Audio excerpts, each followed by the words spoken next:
चलो देखो आगे क्वेश्चन है इसमें देखा जाए।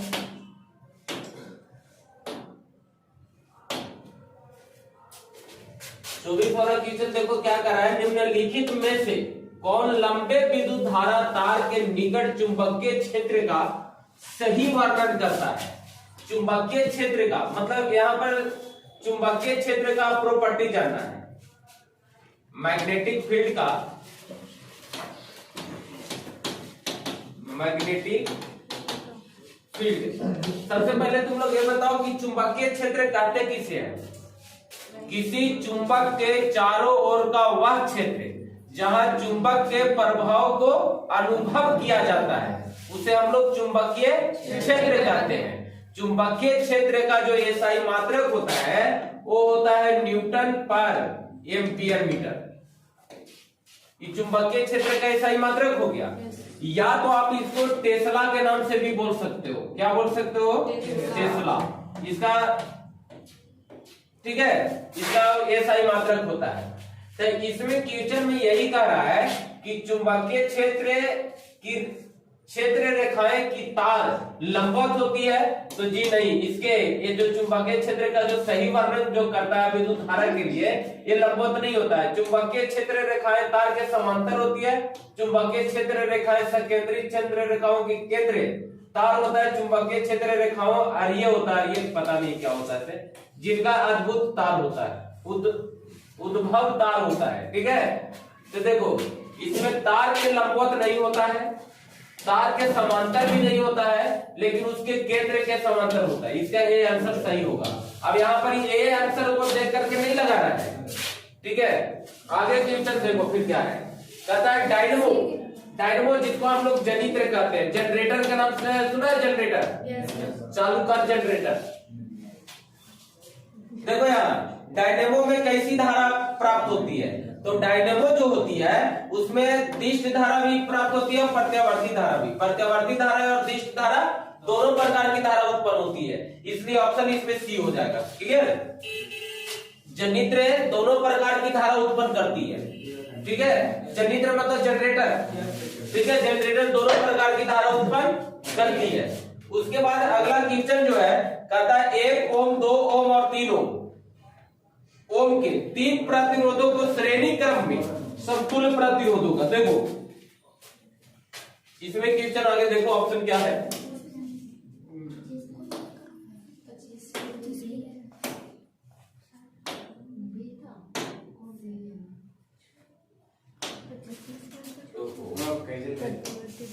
आगे बढ़ाना था, याद नहीं पड़ेगा? नहीं, यही वहां से हो जाएगा।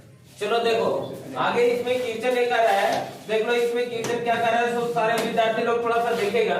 ठीक है, क्वेश्चन इसमें कर रहा है एक आर बराबर 1, R2 बराबर 2 और R3 बराबर 3 तो कहता है इसका ये 3 को जो प्रतिरोध है, ये तीनों प्रतिरोध का समतुल्य प्रतिरोध पूछ रहा है, वो भी श्रेणी क्रम में। तो श्रेणी क्रम का समतुल्य प्रतिरोध होता है R1 plus R2 plus R3। बोलो यही होता है ना?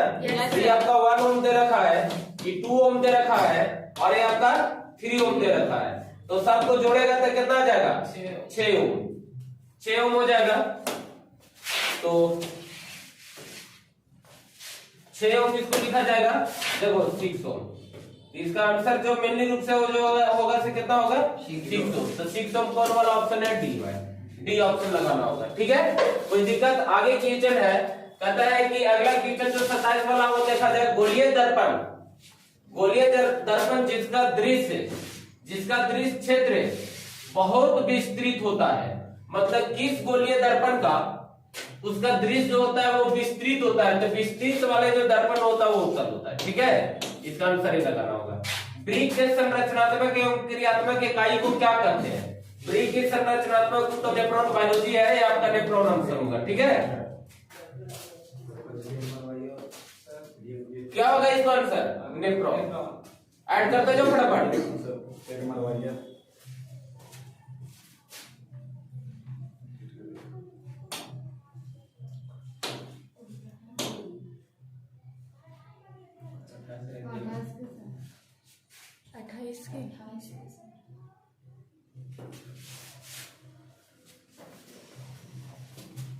अगला जो क्वेश्चन है इसमें देखो क्या कर रहा है, लार में निम्नलिखित में से कौन सा एंजाइम पाया जाता है। तो लार में जो एंजाइम जो पाया जाता है वो होता है टायरीन। ठीक है,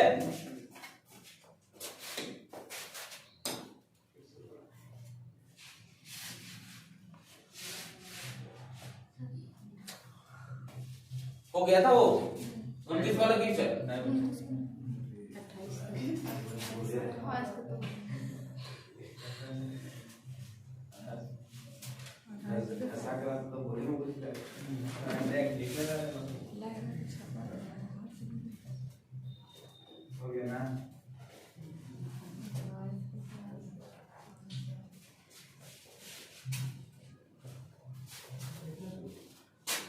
देखा जाए क्वेश्चन नंबर 1 कहता है भोजन का मुख्य रूप से अवशोषण होता है। तो भोजन का जो मुख्य रूप से होता है वो अमाशय में होता है, नहीं पकवास है। ये तो मतलब ऐसी ऑप्शन बना दिया है, ये बढ़िया कुछ देर के लिए सही है, लेकिन इसका जो इनिलियम जो है ना, इसका राइट आंसर होगा इनिलियम।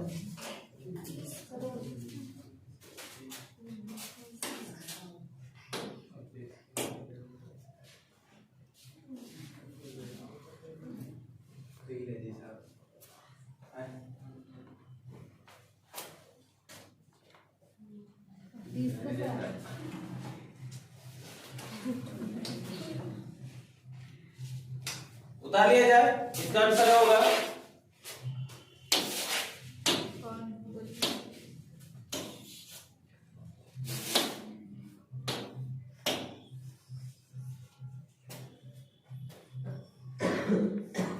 मनुष्य के मस्तिष्क में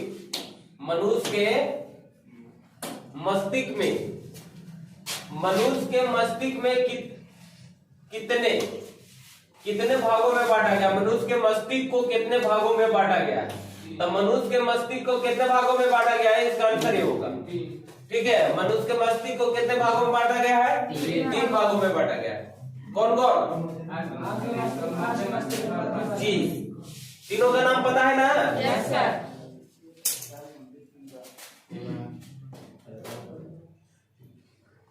चलो अगले क्वेश्चन देखा जाए। देखिए अगला क्वेश्चन ये है, कहते हैं लोहर हंस की दीपिकाएं पाई जाती है। लोहर हंस की दीपिकाएं पाई जाती है। ठीक है, देखो ये जो और एक क्वेश्चन छूट गया ना, अंतःस्रावी ग्रंथियां होता है। तो अंतःस्रावी नलिका भी इनमें होता है, या नलिका युक्त होता है, या दोनों होता है, या इनमें से कोई नहीं होता है। तो अंतःस्रावी ग्रंथियां जो होता है वो नलिका भी इनमें होता है। ठीक है, ये ऐसे बायोलॉजी टीचर को करवा देना चाहिए। मार जाते हैं